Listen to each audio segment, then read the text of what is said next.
In this chapter, we will be using calculus as a tool in curve sketching. In this lesson, we will be going over the curve sketching procedure. Okay, so now in this lesson, everybody, we're going to start to put everything together.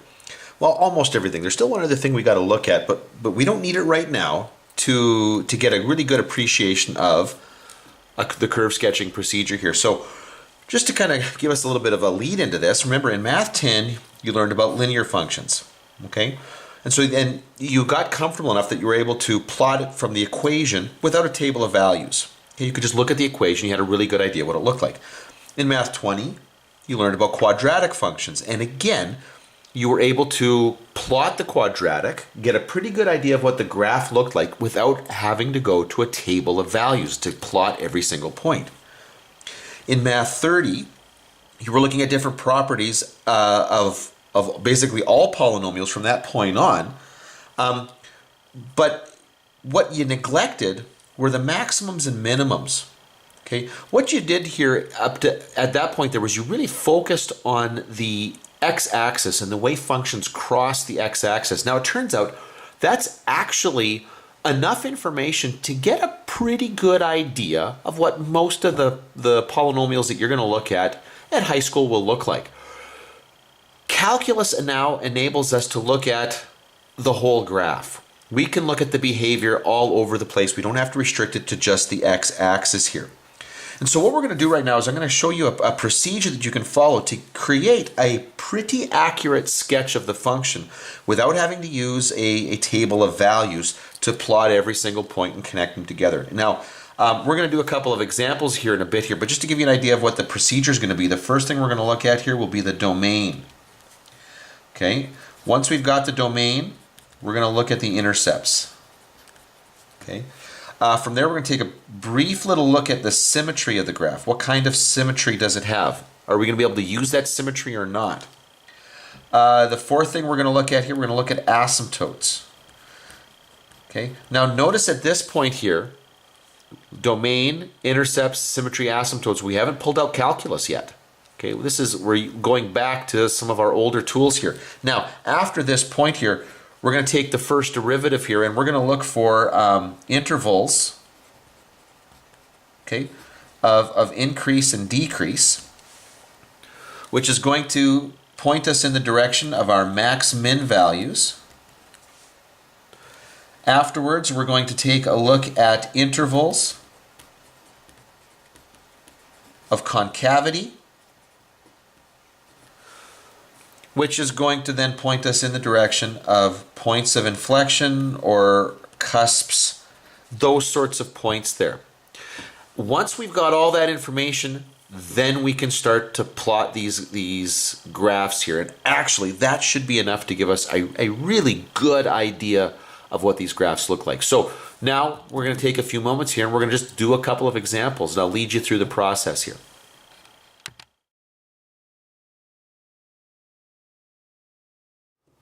All right, so now let's take a look at a couple of examples. So for our first example, we're going to go through the process of sketching f of x is equal to x to the fourth minus 6x cubed. Now, this is a quartic, okay, and it's a positive leading coefficient here. So I already sort of have an idea that it's going to look something like that. Okay, but I'm going to work out the details here in just a little bit here. So let's go through our 8-step process here. First of all, let's take a look at the domain. Okay, well, it is a quadratic, sorry, not a quadratic, it is a quartic. It's a polynomial. It's not a rational, and so polynomials tend to be defined over the entire stretch of real numbers there. So x is an element of the reals will be a nice domain here. I probably should write that a little bit cleaner, but that's good enough for my purposes right now here. Intercepts. This is my next little bit here. Okay, first of all, let's take a look at the x-intercepts. Those are the most important ones, really, okay, because they really do have an impact on what the graph looks like. So I'm going to let my y-coordinate go to 0, so the function is equal to 0, x to the fourth minus 6x cubed. Now, that's just a quadratic equation that needs to be solved. In fact, anytime you're looking for an x-intercept, that's really just an equation that needs to be solved. So we do that by factoring. So I'll take out the common x cubed. I'm left with x minus 6. And that tells me that my x-intercepts here will be 0 from that first factor and positive 6. Now my y-intercept, okay, y-intercepts are a lot easier to calculate because all I got to do is substitute in a 0 in for x. It'll be 0 to the 4th minus 6 multiplied by 0 cubed, and that's just going to be 0. So my y-intercept here will be equal to 0 here. So I've basically got the points that are significant here will be the origin, okay, and the point here 6 comma 0. Okay, and again, that origin here, I'm getting that from both of those. Okay, let's maybe just come over here before I go on to another page here. Let's talk about symmetry. And remember, the way to investigate symmetry is to substitute in a negative in for x. So if I do that, I will get negative x to the 4th minus 6 negative x cubed. Well, okay, my negative x to the 4th here, anytime you take a negative to an even exponent, it'll become positive. Okay, you get all those pairs of negatives that each cancel each other out. So that'll just be x to the 4th. But here with with an odd exponent, the negative doesn't go away. And in fact, when I take negative x cubed, that's going to end up being negative x cubed. So that negative can come out and change that into a positive 6x cubed. Now, because this is not equal to the original function, and because I can't just factor a negative out of that, this is neither odd nor even. Okay? Neither odd nor even. So it doesn't have rotation symmetry about the origin. It also doesn't have that bilateral symmetry across the y-axis. Okay, D. Let's take a look at asymptotes. And actually this is pretty easy because it's not irrational, so there are none. Okay, because polynomial functions don't have asymptotes. Okay, so what did I get out of that? It's defined over all the reals. I've got a couple of x-intercepts that are noteworthy, specifically the origin. There's no symmetry, no clear symmetry that I can see right now, and it doesn't have any asymptotes. So now let's jump into where we employ calculus here. Okay? Let's move at the top here. So now what I'm going to do is I'm going to take the derivative. We're going to investigate intervals of increasing and decreasing. So we're looking for increasing and decreasing here. Okay, so to do that, I'm going to take my original function here, which was x to the 4th minus 6x cubed.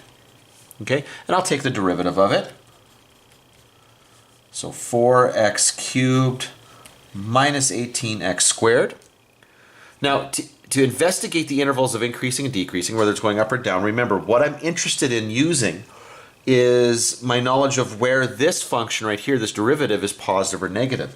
So the very first thing I'm going to do, if I'm interested in where the function is positive or negative, I'm going to figure out where it goes through 0 first, because that will be the point where it transitions, okay, from one value to another here. So I get this cubic.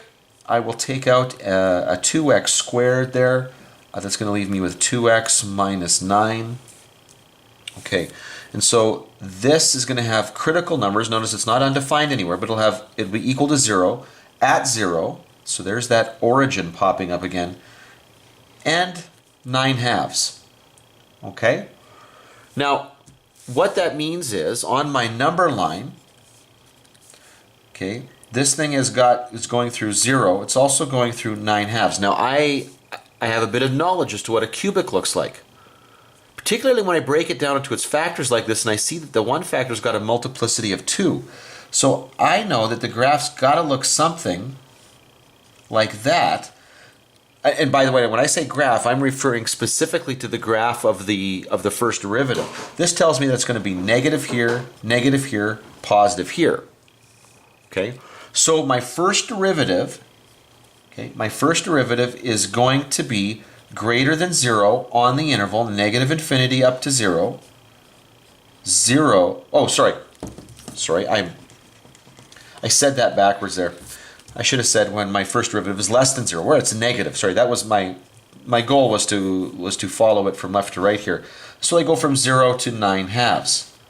Now I'm not including the x-intercepts here because I'm only interested in where this thing is less than 0, where it's negative.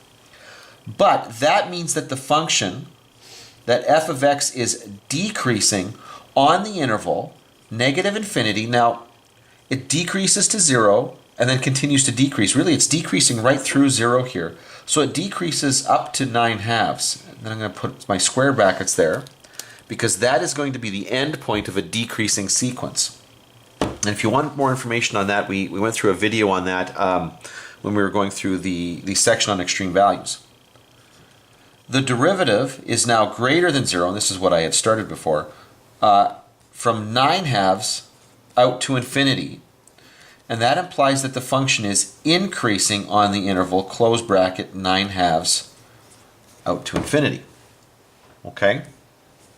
So those are my intervals of increasing and decreasing. Now, over here, my next step here is to look for the max min points. Well, I got something kind of funky happening here at the origin. Okay, we went right through it. I know it's decreasing to the origin, then it continues to decrease. Really, the only point that I have that satisfies the necessary requirements for a max or a min is this point right here at 9 halves. Okay, and so because I know that it's decreasing to that point, increasing afterwards, I know that that's going to be a local min. So I'm going to have a local min,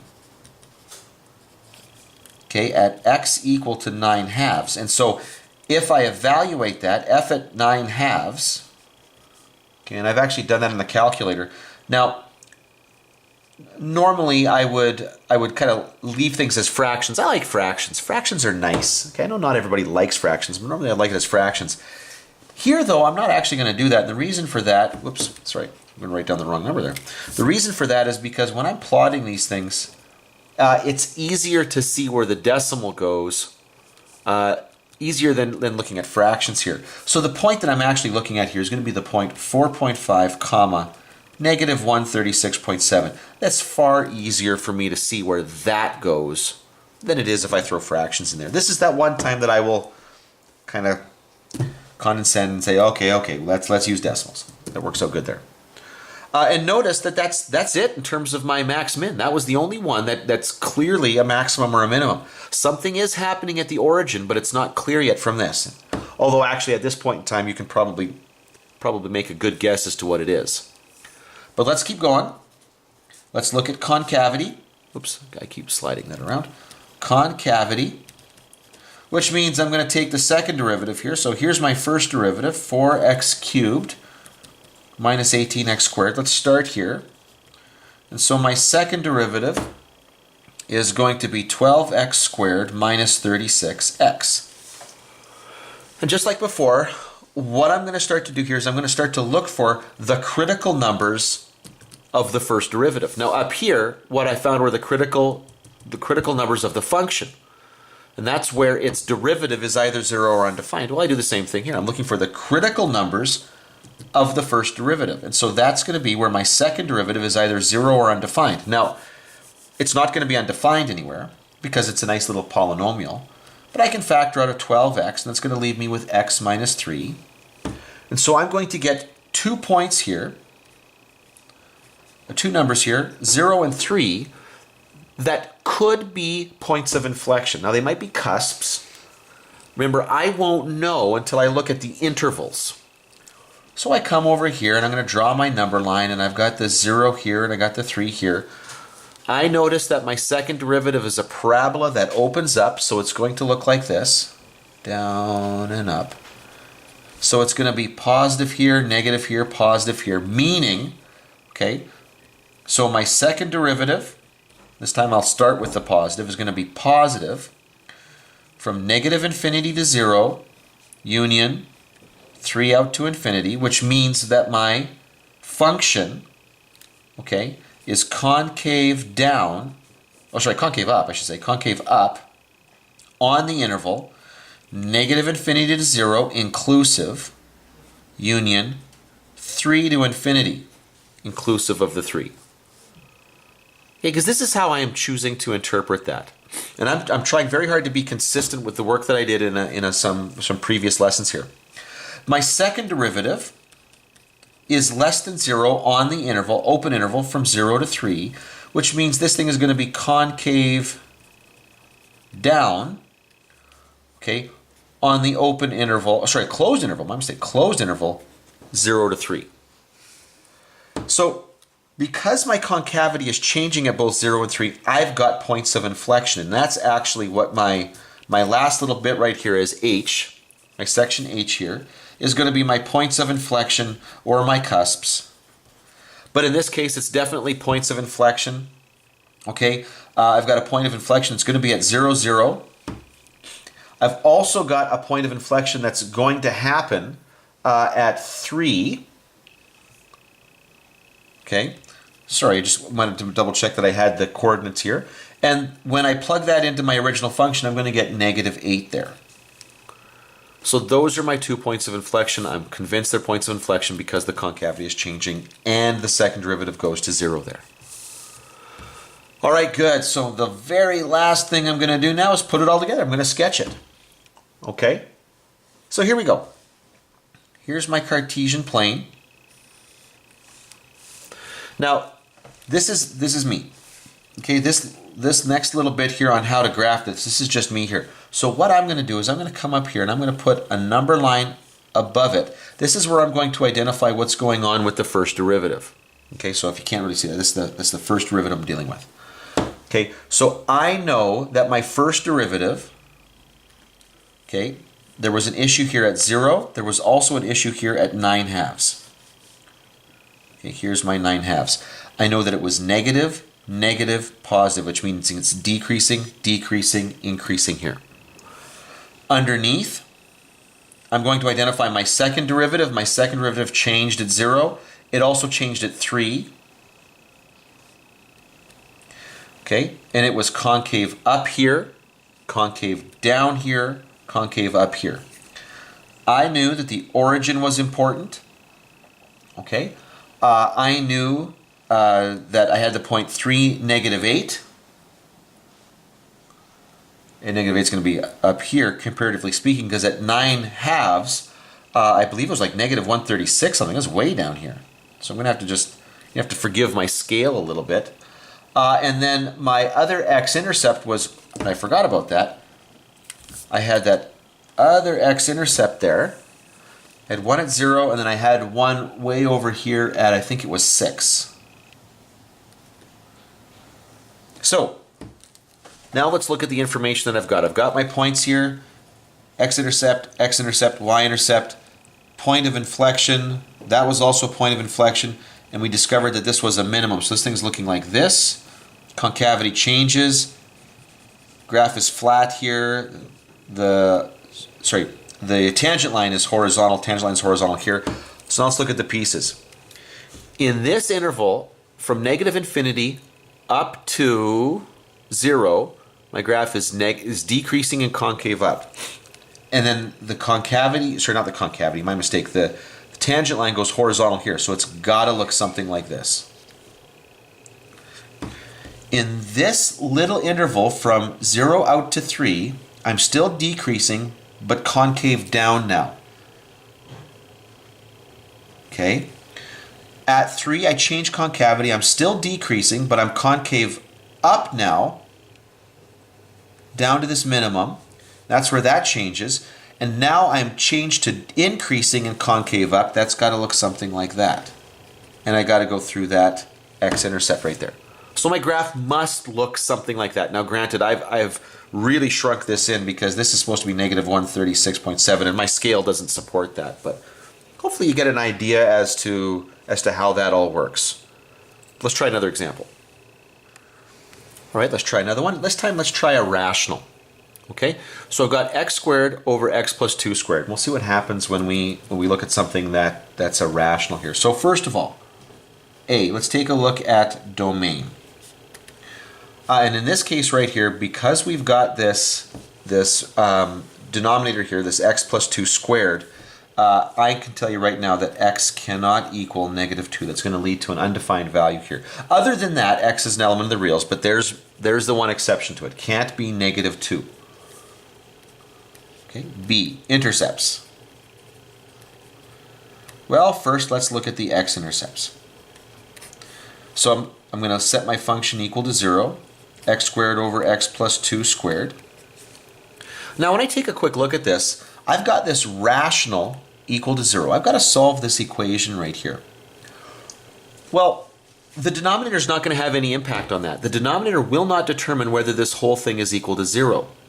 So I'm really only interested in whether or not the numerator goes to 0. So really, I'm only interested in whether x squared becomes 0. And that's true when x is equal to 0.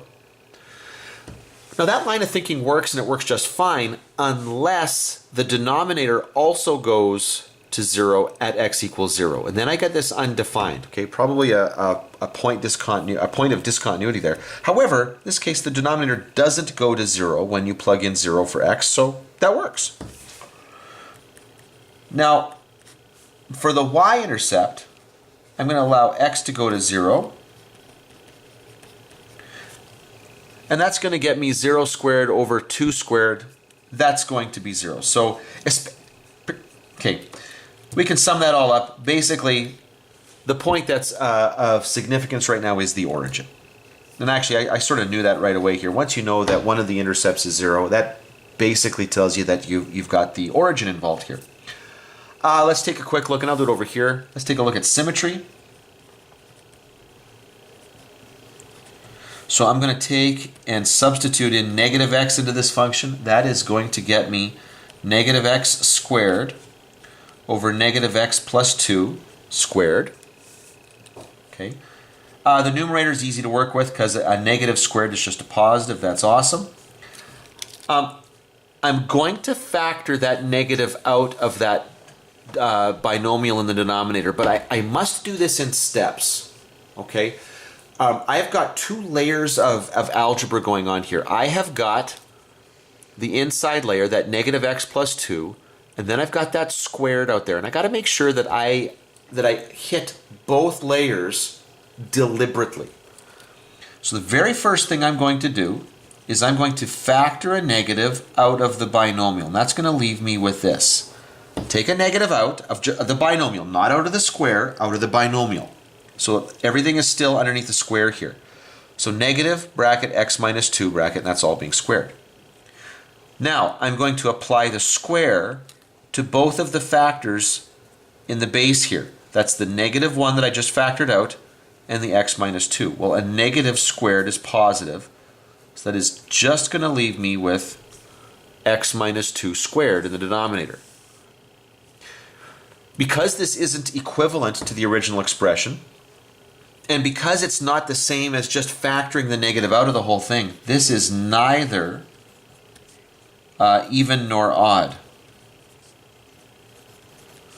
So it doesn't have either of those types of symmetry that we had talked about before here. And that's okay. That's okay. And we're going to see later on when we get to sketching it that, yeah, it doesn't turn out to be symmetric in the way that we would like there. Okay, D. Asymptotes. Okay, well, this is a rational, so I know it's going to have asymptotes, okay? Or at least there's definitely a possibility that it's going to have an asymptote.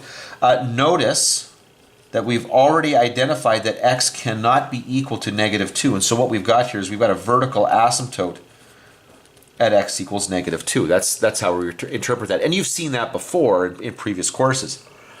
It's just that now we have the ability to investigate a little bit closer what's going on here. So let's take and evaluate the limit as x approaches negative 2 from the left of our function here.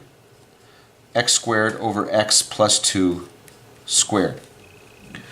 Now, remember, when we investigate how a function behaves on either side of its asymptote, there's only one of two possible answers. It's either positive infinity or a negative infinity. I already know this is going to go to an infinity.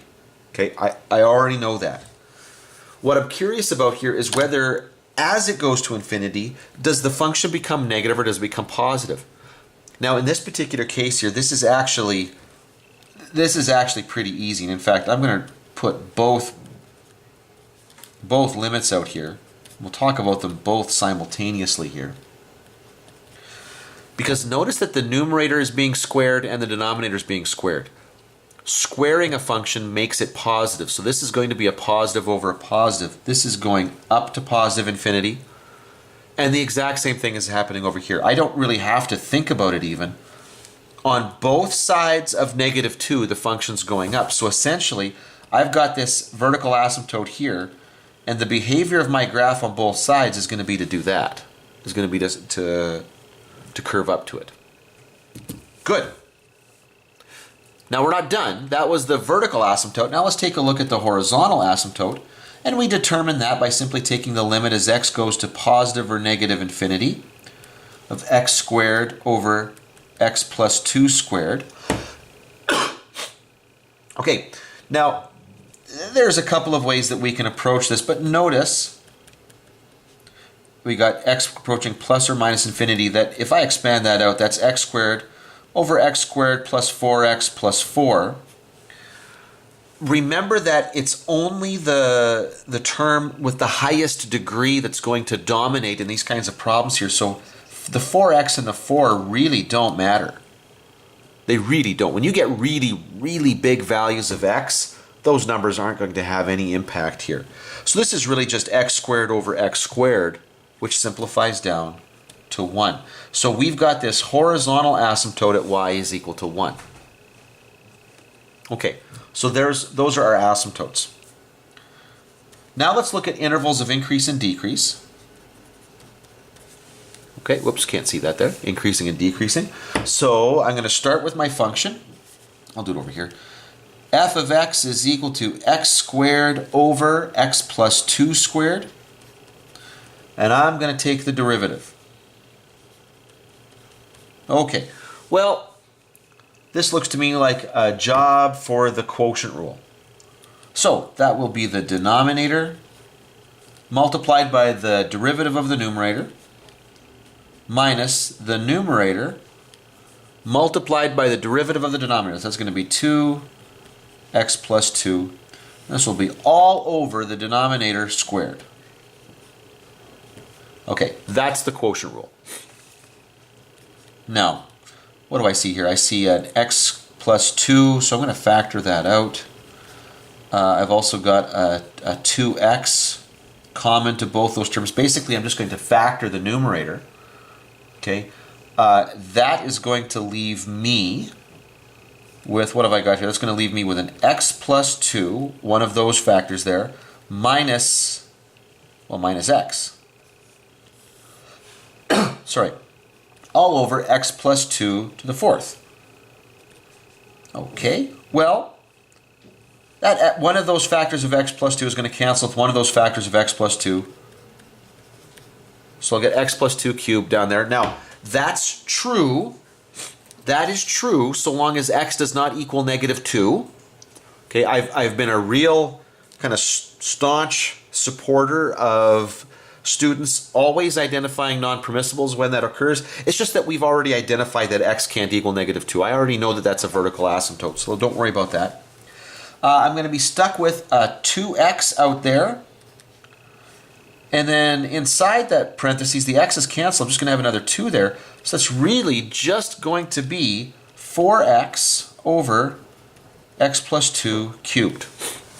Okay, now, when I'm starting to look for intervals of increasing and decreasing, I'm going to grab my critical numbers from where this function is either undefined, okay, or goes to 0. Now, this thing goes to 0, okay, equals 0 at x equals 0. Okay? This thing is undefined at x is equal to -2. Now, however, my critical number is only x equals 0. And this can be hard for some people. You just got to remember how the definition works. A critical number is a number in the domain of the function where the derivative is either 0 or undefined. Okay. The problem is, although the function is equal to 0 at 0 and undefined at -2, -2 is not in the domain of the function. So -2 cannot be a critical number. But all that means, everybody, all that means is that when x is equal to -2, you're not going to get a maximum or a minimum there. There's no possibility of that happening. Well, that's totally okay. I already know that that's an asymptote, so no worries. I still need to consider -2 though when I take a look at, and I'm going to draw my number line here, when I look at intervals of increasing and decreasing. So I've got -2 here and I've got 0 here. Now, if we take a look, okay, if we take a look at our derivative here, if I pick numbers less than -2, notice my numerator is going to be negative, but so will my denominator, which suggests that my first derivative would be positive for all values in that interval. If you choose a number between -2 and 0, my numerator is negative. But if you add 2 to any number down there, you're going to get a positive. So I'm going to get a negative over a positive. That's going to be negative. And if I choose positive numbers for x in both the numerator and denominator, I'm going to get positives up there. So my first derivative is greater than 0 on the interval -infinity to -2 union 0 out to infinity, which implies that the function is increasing. Now, be careful, it's increasing on -infinity to -2 open bracket, or soft bracket I should say, union 0 out to infinity. Now, I have always, prior to this point here, been including those endpoints. So why on earth would I not include the -2? Well, that's because the graph isn't defined there.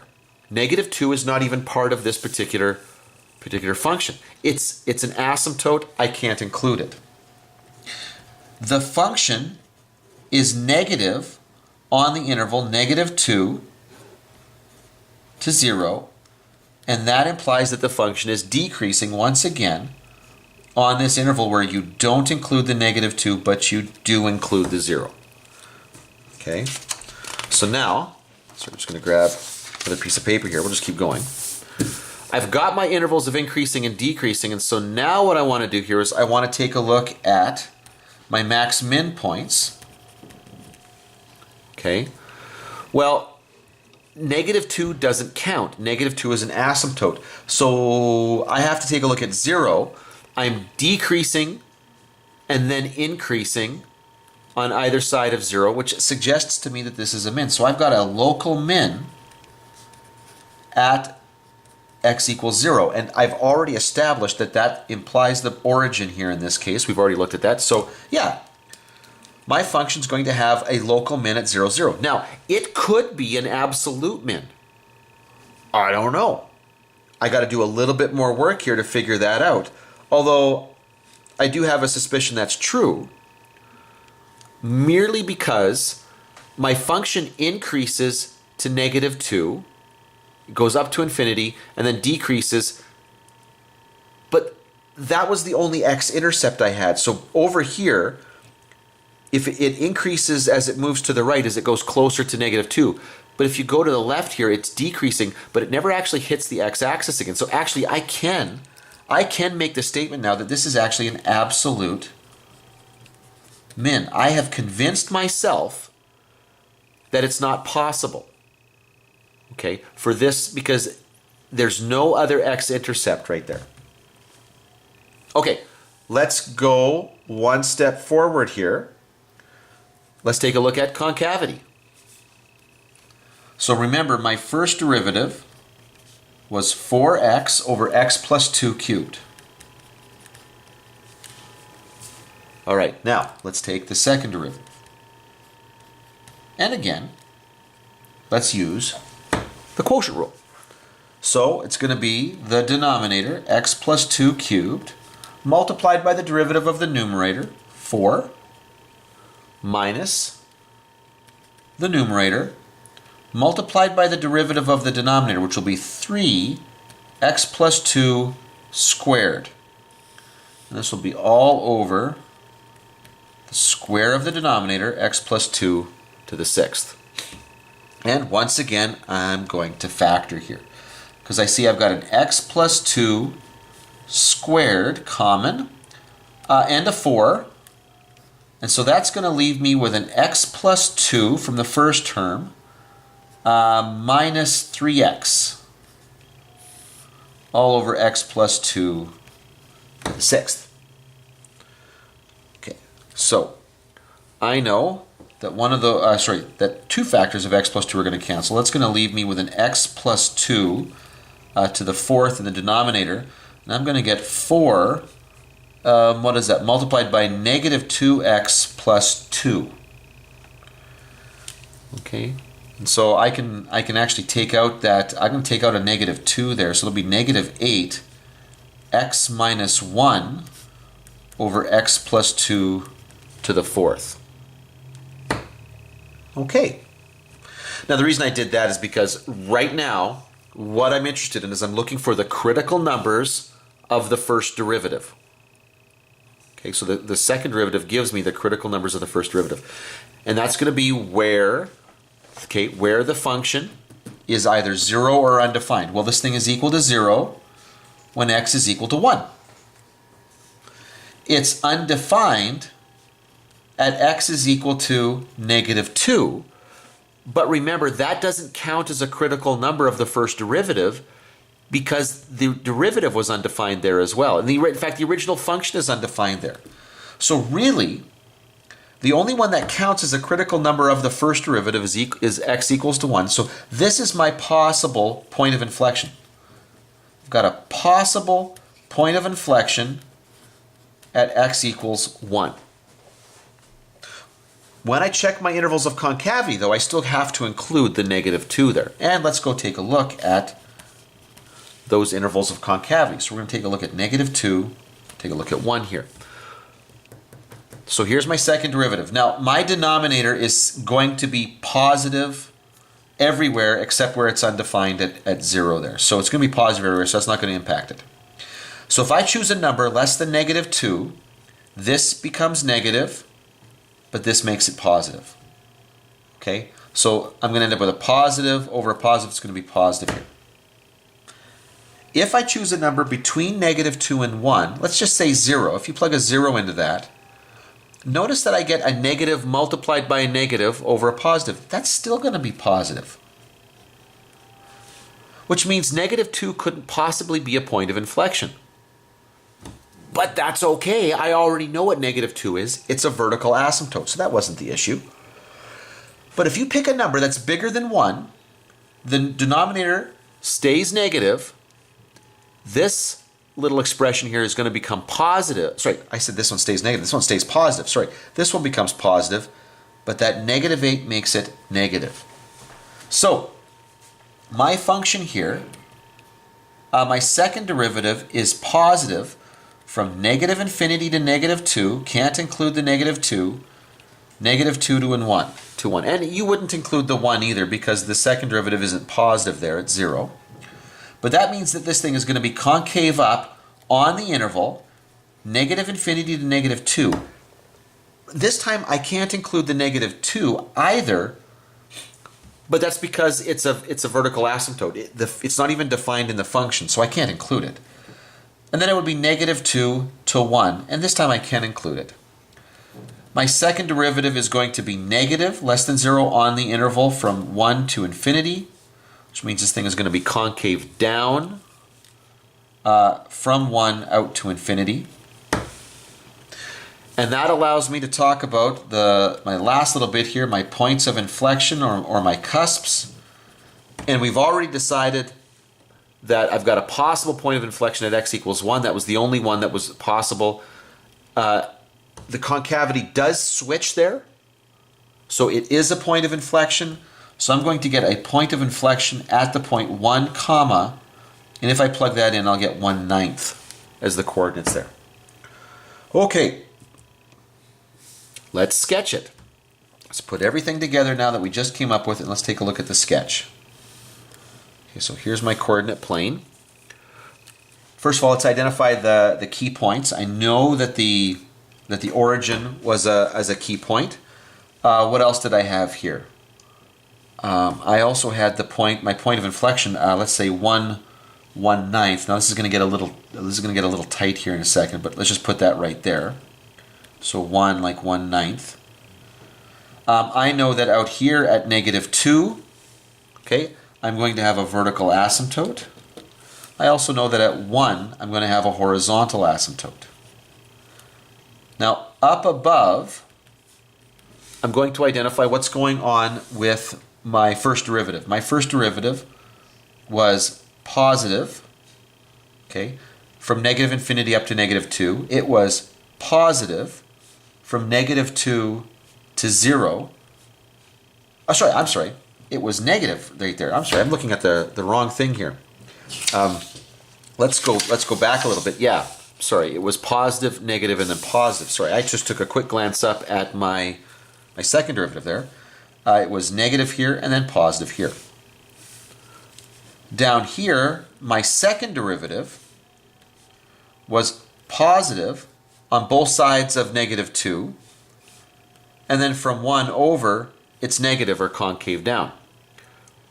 So let's take a quick look from left to right here. In this very first interval, when I approach that first major piece of the graph here, that asymptote, from this side it's increasing, concave up, and it's got an asymptote here, and we already know that it approaches -2 going up to infinity. So it's got to look something like this, but as I go to the left, it's got to approach the asymptote, so it's got to look like that. From -2 out to 0, it's got to be decreasing, still concave up. I need it to come down, and remember, we decided that the origin here was a minimum. So it's got to be coming down like this. Now, I know for a lot of people that looks like, well, wait a minute, there's a problem here. My graph is actually crossing an asymptote. But that's okay. It is okay to cross a horizontal asymptote. It's just a vertical asymptote you can't cross. That's just because of the way they're defined. From y equals 0, okay, from the, y equals 0. From the y-axis over to 1, I'm still concave up, but now I'm increasing, so the graph's doing this, coming up. Now all of a sudden I change to increasing and concave down. So I'm going to be concave down, I'm still increasing, but I've got this asymptote here, and so my graph is going to get closer and closer to the asymptote as we go along. And that, everybody, is what my graph is going to look like. So this one's got a little bit more going on to it. So here's where the calculus really starts to show how useful it is in pulling out the details of the graph. I hope that made sense.